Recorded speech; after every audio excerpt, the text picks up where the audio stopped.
আলহামদুলিল্লাহ রাব্বিল আলামিন আসসালাতু ওয়াসসালামু আলা সাইয়্যিদিল মুরসালিন ওয়া আলা আলিহি ওয়া সাহবিহি আজমাইন।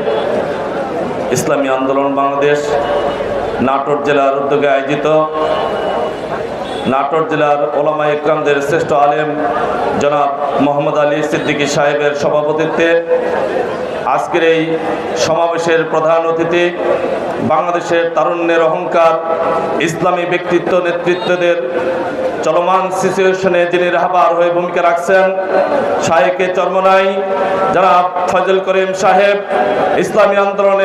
ইসলামী আন্দোলন বাংলাদেশের শ্রদ্ধেয় নায়েব আমির সহ জাতীয় পর্যায়ের নেতৃবৃন্দ, জেলা এবং ইউনিয়ন থানা পর্যায়ের নেতৃবৃন্দ, জামায়াত ইসলামীর মহতরাম জেলা আমির ডক্টর মাইনুল ইসলাম ভাই সহ জামায়াত ইসলামীর নেতৃবৃন্দ এবং আজকের এই উপস্থিতি সাংবাদিক ভাইরা, প্রশাসনের বন্ধুরা, নাটোরবাসী, আমি সবাইকে অন্তরস্থল থেকে জানাই সালাম, আসসালামু আলাইকুম রাহমাতুল্লাহ।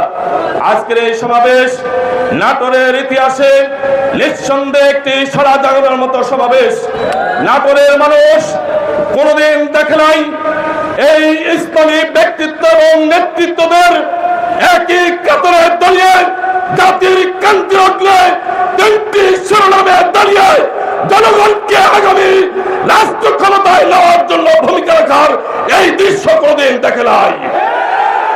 আজকে জাতীয় পর্যায় থেকে শুরু করে এই তৃণমূল পর্যায় পর্যন্ত ইসলামী নেতৃত্ব এবং ব্যক্তিত্বদের ঐক্যমত্য প্রমাণ করে আগামী দিনের বাংলাদেশ ইসলামী নেতৃত্বের বাংলাদেশ, আগামী দিনের বাংলাদেশ ইসলামের বাংলাদেশ।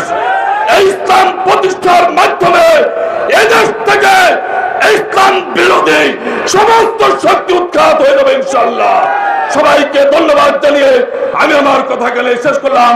খোদা হাফেজ। বাংলাদেশ জিন্দাবাদ। আসসালামু আলাইকুম রহমতুল্লাহ।